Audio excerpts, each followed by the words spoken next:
बिस्मिल्लाहिर्रहमानिर्रहीम।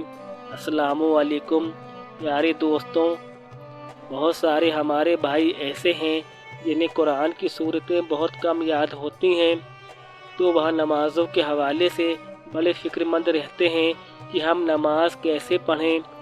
कुछ ऐसे भाई हैं जिन्हें सिर्फ 4 सूरत याद है, किसी भाई को 3 सूरत याद है, किसी भाई को 2 सूरत याद है और किसी भाई को सिर्फ 1 सूरत याद है। तो वह लोग नमाज कैसे पढ़ सकते हैं। प्यारे दोस्तों, 5 वक्ता नमाज जो हम पढ़ते हैं उसमें ज़्यादा से ज़्यादा 4 रकात वाली नमाज है, या तो 3 रकात वाली नमाज होती है या 2 रकात वाली होती है, इससे ज़्यादा या कम नहीं होती है। यदि आपको सिर्फ 4 सूरत याद है तो अच्छी बात है, आप एक एक सूरत एक एक नमाज में पढ़ें, आपकी नमाज दुरुस्त होगी। इसी तरह यदि 3 ही सूरत याद है तब क्या करें। तब करना यह होगा कि जो पहली सूरत याद है उसे पहली रकात में पढ़ें, जो दूसरी सूरत याद है उसे दूसरी रकात में पढ़ें, तीसरी और चौथी रकात में जो तीसरी सूरत याद है उसको पढ़ लें। और यदि सिर्फ 2 सूरत याद है तो पहली रकात में पहली सूरत पढ़ें और दूसरी रकात और तीसरी रकात और चौथी रकात में दूसरी सूरत पढ़ लें।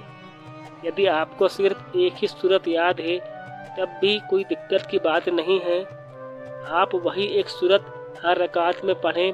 लेकिन इन सारी सूरतों में आप यह ध्यान रखें कि यदि आपको 4 सूरत से कम याद है तो जितनी सूरत आपको याद है उतनी सूरत आप नमाज में मिलाते रहें, नमाज दुरुस्त होगी। लेकिन एक मुसलमान होने की हैसियत से हमारी आपकी सबकी ज़िम्मेदारी है कि हम कम से कम 4 सूरतें याद कर लें और मज़ीद सूरतें याद करने की कोशिश करते रहें। प्यारे दोस्तों, यदि आपको सिर्फ 1 सूरत याद है तो आप हर रकात में वही सूरत पढ़ें, यदि 2 याद है तो हर रकात में वही सूरत पढ़ें, और यदि 4 सूरत याद है तो कोई बात ही नहीं है। प्यारे दोस्तों, यह सोचकर आप नमाज ना छोड़ें कि हमें कुछ नहीं आता है। आपको जितनी सूरत याद है उसी के हिसाब से नमाज ज़रूर पढ़ें, अल्लाह ताला कबूल करने वाला है। प्यारे दोस्तों, उम्मीद है कि आपको यह मसला समझ आ गया होगा। वीडियो को लाइक करें, शेयर ज़रूर करें।